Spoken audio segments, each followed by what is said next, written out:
সুপ্রিয় ভাই ও বোনেরা আসসালামু আলাইকুম। দেশ প্রবাস যে যেখান থেকে দেখছেন, মুরগি সুস্থ থাকবে, মুরগি একটাও অসুস্থ হবে না, মারা যাবে না। আজকে এমন একটি ওষুধ তৈরি করব যেটা আপনারা শিখে নিতে পারবেন খুব সহজে। ভাই, আপনার খামারে যদি মুরগি যদি সুস্থ রাখতে চান বা মুরগি যদি পালন করতে চান সঠিক নিয়ম এবং সঠিকভাবে, আজকে আমরা সমস্ত কিছু আপনাদেরকে বুঝাই দেবো এবং আপনারা কিন্তু খুব সহজেই কিন্তু আপনার খামারের মুরগিকে সুস্থ রাখতে পারবেন। অনেক ভিডিও দেখছেন, অনেক কিছু করছেন, কিন্তু সঠিক কোনো ফলাফল পান নাই। তো আজকে অবশ্যই আপনারা শিখে নিতে পারবেন। আর কে কোন জেলা থেকে ভিডিওটি দেখছেন অবশ্যই কমেন্ট করবেন। আর অবশ্যই চ্যানেলটি সাবস্ক্রাইব করতে ভুলবেন না। তো চলুন দেখা যাক আমরা কীভাবে ওষুধটি তৈরি করতেছি। সো ভিউয়ার্স, আমরা যে ওষুধটি তৈরি করব সেই ওষুধটি দেখেন, এই যে আমাদের উপাদানগুলো নিয়েছি। এই দেখেন, এই পাতাটি হচ্ছে আমাদের মুরগিকে সুস্থ রাখতে খুবই কার্যকরী এবং খুবই কার্যকরী একটি ওষুধ রূপান্তরিত হবে। মানে এই পাতাটির মাধ্যমে কিন্তু আমরা খুবই কার্যকরী একটি ওষুধ তৈরি করতে পারবো, যেটির মাধ্যমে আমরা মুরগিকে 12 মাস অথবা সারা বছর সুস্থ রাখতে পারবো।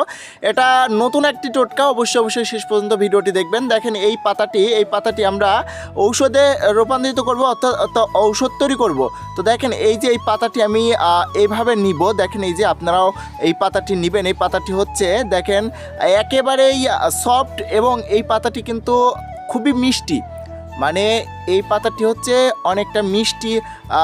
যদি এর মধ্যে যদি পানি মিশ্রিত করে যদি নিজেও খান, তাহলে কিন্তু আপনার ঠান্ডাজনিত রোগ অথবা বিভিন্ন ধরনের রোগবালাই কিন্তু সেরে যাবে। যেমন এটা হচ্ছে সবথেকে বেশি হচ্ছে বাচ্চাদের খাওয়ানো হয়ে থাকে। এটা হচ্ছে বাচ্চাদের ঠান্ডাজনিত রোগের জন্য।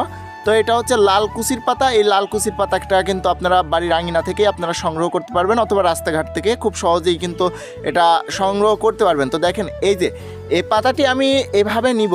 দেখেন, এইভাবে নিয়ে আমি এই যে এখানে একটি গুগলি নিয়েছি, গুগলির মধ্যে এটা দিব। এর মধ্যে হালকা একটু পানি দিয়ে এটা হচ্ছে আমি একটু থেতলে নিব বা রস করে নিব। আপনারা যদি চান পাটায় বাটবেন বা বিভিন্নভাবে আপনারা করতে পারেন, পাটায় বেটে বা ব্লেন্ড করে যে কোনোভাবে নিতে পারেন, নিয়ে আপনারা আপনাদের মুরগিকে খাওয়াতে পারেন। এটা কিন্তু খুবই কার্যকরী একটি ওষুধ, যেটা আমরা কিন্তু আমাদের মুরগিকে খাওয়াই কিন্তু আমরা মুরগিকে সুস্থ রাখি। এবং এটা কিন্তু আমরা কিন্তু অনেক কাল থেকেই ব্যবহার করে আসি। এটা আপনারা অনেকেই প্রশ্ন করেন, এই জন্য আজকে এই ভিডিওতে তুলে ধরলাম। দেখেন, এই যে এটা কিন্তু হয়ে গেছে। এটা এখন আমি এখানে দেখেন পানি নিয়েছি হচ্ছে 1/2 লিটার পরিমাণ। এই পাত্রের মধ্যে আমি এই পাতার রসটুকু দিয়ে দেবো। এই পাতাটা কিন্তু আপনারা নিজেরাও খেতে পারেন, আপনাদেরও কিন্তু অনেক উপকারে আসবে। দেখেন, এই যে এই পাতাটা কিন্তু খুবই মিষ্টি এবং আমাদের গরু বলেন, ছাগল বলেন, মুরগি বলেন, মানুষ বলেন, সবার জন্য খুবই কার্যকরী। তো আশা করি বুঝতে পারছেন। যদি কোনো কিছু যদি না বুঝতে থাকেন অবশ্যই কমেন্ট করবেন। তো আজকে পর্যন্ত দেখা হচ্ছে পরবর্তী এক ভিডিওতে। ততক্ষণ ভালো লাগবেন, সুস্থ থাকবেন। আল্লাহ হাফেজ।